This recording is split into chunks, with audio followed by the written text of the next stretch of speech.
KG ನ್ಯೂಸ್ಗೆ ಸ್ವಾಗತ. ಬೆಂಗಳೂರಲ್ಲಿ ಬೆಳಿಗ್ಗೆ ನಡೆದ ಮಾಧ್ಯಮ ಗೋಷ್ಠಿಯಲ್ಲಿ ನನ್ನ ಕೆಲ ಹೇಳಿಕೆ ತಿರುಚಲಾಗಿದೆ. ಡಿಕೆ ಶಿವಕುಮಾರ್ ಬದಲಾವಣೆಗೆ ನಾನು ಯಾವುದೇ ಹೇಳಿಕೆ ಕೊಟ್ಟಿಲ್ಲ ಎಂದು ಸಚಿವ ಸತೀಶ್ ಜಾರಕಿಹೊಳಿ ಮಾಧ್ಯಮ ಹೇಳಿಕೆ ಬಿಡುಗಡೆ ಮಾಡಿದ್ದಾರೆ. ಕೆಪಿಸಿಸಿ ಅಧ್ಯಕ್ಷ ಡಿಕೆ ಶಿವಕುಮಾರ್ ಬದಲಾವಣೆ ವಿಚಾರದಲ್ಲಿ ಯಾವುದೇ ರೀತಿ ಹೇಳಿಕೆ ಕೊಟ್ಟಿಲ್ಲ. ಬೆಂಗಳೂರಲ್ಲಿ ಬೆಳಿಗ್ಗೆ ನಡೆದ ಮಾಧ್ಯಮ ಗೋಷ್ಠಿಯಲ್ಲಿ ನನ್ನ ಕೆಲ ಹೇಳಿಕೆ ತಿರುಚಲಾಗಿದೆ. ಡಿಕೆ ಶಿವಕುಮಾರ್ ಬದಲಾವಣೆಗೆ ನಾನು ಯಾವುದೇ ಹೇಳಿಕೆ ಕೊಟ್ಟಿಲ್ಲ. ಪಕ್ಷದ ಸಂಘಟನೆ, ಚುನಾವಣಾ ದೃಷ್ಟಿಯಿಂದ ಕೆಲವು ಸಲಹೆಗಳನ್ನು ಕೊಟ್ಟಿದ್ದೀನಿ. ಕೆಲವು ಮಾಧ್ಯಮಗಳಲ್ಲಿನ ವರದಿ ಗಮನಿಸಿ ಸಾರ್ವಜನಿಕರು ತಪ್ಪು ತಿಳಿದುಕೊಳ್ಳಬೇಡಿ.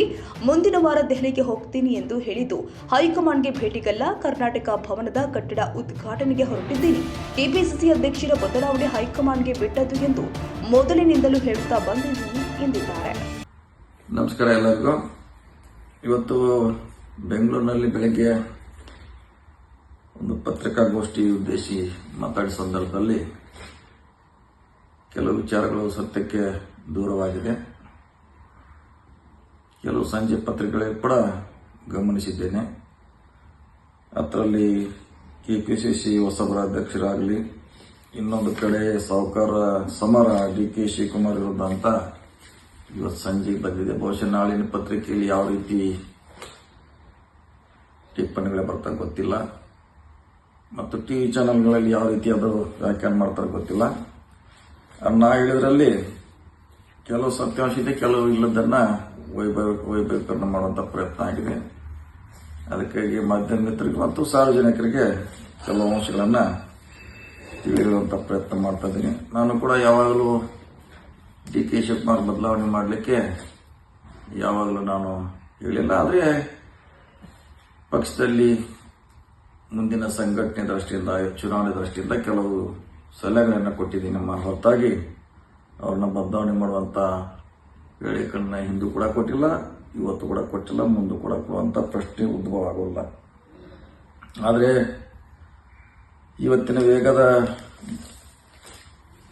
ಸ್ಥಿತಿಯಲ್ಲಿ ನಾವು ಹೇಳೋದನ್ನ ಜನ ತಪ್ಪಾಗಿ ಅರ್ಥೈಸ ಮಾಡಬಾರ್ದು. ಅದಕ್ಕೆ ಸ್ಪಷ್ಟೀಕರಣ ಕೊಡ್ತಾ ಇದ್ದೇನೆ. ಪ್ರಥಮ ಪೇಜ್ನಲ್ಲಿ ಹೈಕಮಾಂಡ್ ನಿರ್ಧಾರ ಅಂತ ಬರಬೇಕಾಗಿತ್ತು. ಆದರೆ ಇಲ್ಲಿ ನೇರವಾಗಿ ಇದು ಕೆಳಗಡೆ ಬರಬೇಕಾಗಿತ್ತು, ಹೈಕಮಾಂಡ್ ಮೇಲ್ಗಡೆ ಬರಬೇಕಾಗಿತ್ತು. ನಾನು ಕೆಳಗಡೆ ಬಂದಿದೆ ಹೈಕಮಾಂಡ್ ನಿರ್ಧಾರ ಮಾಡೋದಕ್ಕಂತ. ಬಹುಶಃ ಅದೇ ಮೇಲೆ ಬಂದರೆ ಒಳ್ಳೆಯದಾಗ್ತಿತ್ತು. ಇನ್ನು ಹೈಕಮಾಂಡ್ ಮನವೊಲಿಸಲಿಕ್ಕೆ ಮುಂದಿನ ವಾರ ನಾ ಡೆಲ್ಲಿಗೆ ಹೋಗ್ತೀನಿ ಅಂತ ಬಂದಿದೆ. ಹೈಕಮಾಂಡ್ ಮನವೊಲಿಸಲಿಕ್ಕೆ ಡೆಲ್ಲಿಗೆ ನಾನು ಪತ್ರಿಕಾಗೋಷ್ಠಿಯಲ್ಲಿ ಹೇಳಿದ್ದು, ನಾನು ಡೆಲ್ಲಿಗೆ ಹೋಗ್ತಾ ಇರೋದು ನನ್ನ ಕರ್ನಾಟಕ ಭವನ ಹೊಸದಾಗಿ ಕಟ್ಟಡ ನಿರ್ಮಾಣವಾಗಿದೆ, ಅದನ್ನ ಉದ್ಘಾಟನೆ ಮಾಡಬೇಕಾಗಿದೆ, ಅದರ ವೀಕ್ಷಣೆ ಹೋಗ್ತದೆ ಅಂತ ಹೇಳಿದ್ದೀನಿ. ಅದು ಎಲ್ಲೂ ಕೂಡ ಇದರಲ್ಲಿ ರೆಫರ್ ಆಗಿಲ್ಲ. ಸೊ ಮನವೊಲಿಸಲಿಕ್ಕೆ ಹೋಗ್ತಾ ಇರೋದು ನಾನು ಯಾರೇ ವರಿಷ್ಠರಲ್ಲ. ನನ್ನ ಕರ್ನಾಟಕ ಭವನ ಉದ್ಘಾಟನೆಗೆ ದಿನಾಂಕ ನಿಗದಿ ಆಗಿದೆ, ಅದರ ಪರಿಶೀಲನೆ ಮಾಡಲಿಕ್ಕೆ ಹೊಂಟಿದ್ದೇನೆ. ಸೊ ಈ ರೀತಿ ಗೊಂದಲ ಆಗೋದ್ರಿಂದ ಜನರಲ್ಲಿ ಗೊಂದಲ ಆಗ್ತೈತೆ, ಪಕ್ಷದಲ್ಲಿ ಕೂಡ ಗೊಂದಲ ಆಗೇ ಆಗ್ತೈತೆ. ಅದಕ್ಕೆ ದಯವಿಟ್ಟು ನಾನು ಹೇಳಿದ್ದನ್ನ ಸೀಮಿತವಾಗಿ ಬರೆದ್ರೆ ಒಳ್ಳೆಯದಂತ ಭಾವನೆಯಿಂದ ಈ ಸ್ಪಷ್ಟೀಕರಣ ನಾನು ಕೊಡ್ತಾ ಇದ್ದೀನಿ. ಮತ್ತು ನಮ್ಮ ಪಕ್ಷದಲ್ಲಿ ಮುಂಚೆ ಇದ್ದಂಥ ಸಂಘಟನೆ ಇದಿಲ್ಲ ಅಂತ ಹೇಳಿದ್ ನಿಜ. ಯಾಕಂದ್ರೆ ನಾವು 23ರಲ್ಲಿ ಚುನಾವಣೆ ಮುಂಚೆ ಬಹಳಷ್ಟು ಸಂಘಟನೆ ಬತ್ತು ಕೊಟ್ಟಿದ್ದೀವಿ, ಈಗಿಲ್ಲ. ಅದಕ್ಕೂ ನಾನು ಕೂಡ ಜವಾಬ್ದಾರ ಅಂತ ಹೇಳಿದ್ದೀನಿ. ಅದರಲ್ಲಿ ಪ್ರಶ್ನೆ ಇಲ್ಲ, ಯಾರು ಒಬ್ಬರ ವ್ಯಕ್ತಿ ಅಲ್ಲ. ನಾನು ಇನ್ನಿತರ ಸಚಿವರು ಇರ್ಬೋದು, ಬೇರೆ ಬೇರೆ ಮುಖಂಡರು ಕೂಡ ಇರ್ಬೋದು, ಅದನ್ನ ನಾನು ಹಿಡ್ಕೊಂಡು ನಾ ಹೇಳಿದ್ದೀನಿ. ಅದಕ್ಕಾಗಿ ಅದು ನಾ ಹೇಳಿದ್ದು ಒಂದಾಗುತ್ತೈತೆ ಅಂತ ಅಲ್ಲಿ ಬರೋದು ಒಂದಾಗಬಾರ್ದು ಅಂತ ಸ್ಪಷ್ಟೀಕರಣ ಕೊಡ್ತಾ ಇದ್ದೀನಿ. ಅದಕ್ಕಾಗಿ ನಾನು ಯಾವ ಸಂದರ್ಭದಲ್ಲಿ ಅದು ಬದಲಾವಣೆ ಮಾಡಲಿಕ್ಕೆ ನಾ ಹೇಳಿಲ್ಲ. ಅದು ವರಿಷ್ಠರ ವಿಚಾರ ಪದೇ ಪದೇ ಹೇಳಿದ್ವಿ ನಾವು. ಹೈಕಮಾಂಡ್ ನಿರ್ಧಾರ ಅಂತ ಹೇಳಿದ್ರು ಕೂಡ ಹೈಕಮಾಂಡ್ ನಿರ್ಧಾರ ಕೆಳಗೆ ಹೋಗ್ತೈತೆ, ಬೇರೆ ವಿಚಾರ ಮೇಲೆ ಬರೋದ್ರಿಂದ ಗೊಂದಲ ಆಗುವ ಕಾರಣಕ್ಕಾಗಿ ಮತ್ತು ಪಕ್ಷದ ಹಿತದೃಷ್ಟಿಯಿಂದ ಈ ಪ್ರಕಟಣೆಯನ್ನ ಮಾಧ್ಯಮದ ಮಿತ್ರರಿಗೆ ಮತ್ತು ಸಾರ್ವಜನಿಕವಾಗಿ ಹೇಳಲಿಕ್ಕೆ ಇಚ್ಛೆ ಮಾಡ್ತಿದ್ದೀನಿ.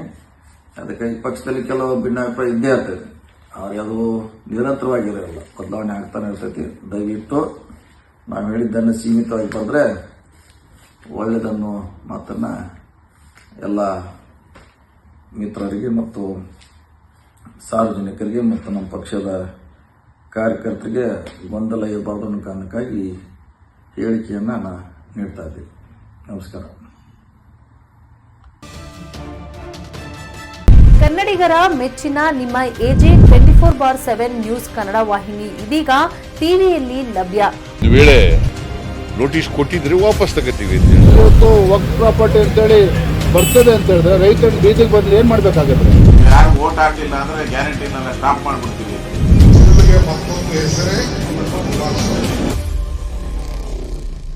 ಕರ್ನಾಟಕ ಮತ್ತು ದೇಶ ವಿದೇಶ 360 ಡಿಗ್ರಿ ಸುದ್ದಿ ಹಾಗೂ ಉತ್ತರ ಕರ್ನಾಟಕ, ಬೆಳಗಾವಿ, ಬಾಗಲಕೋಟೆ, ಧಾರವಾಡ, ಹಾವೇರಿ, ಗದಗ, ಬಿಜಾಪುರ ಜಿಲ್ಲೆಯ ಕ್ಷಣ ಕ್ಷಣದ ವಿವರವನ್ನ ಪಡೆಯುವುದಕ್ಕೆ ಎಜೆ 24/7 ನ್ಯೂಸ್ ಕನ್ನಡ ವಾಹಿನಿಯನ್ನ ಲೈಕ್ ಮಾಡಿ, ವಿಡಿಯೋಗಳನ್ನ ಶೇರ್ ಮಾಡಿ, ಕಮೆಂಟ್ ಮಾಡುವ ಮೂಲಕ ನಮ್ಮ ವಾಹಿನಿಗೆ ಸಹಕಾರ ನೀಡಿ ಮತ್ತು ಚಾನೆಲ್ ಅನ್ನ ಸಬ್ಸ್ಕ್ರೈಬ್ ಮಾಡಿ.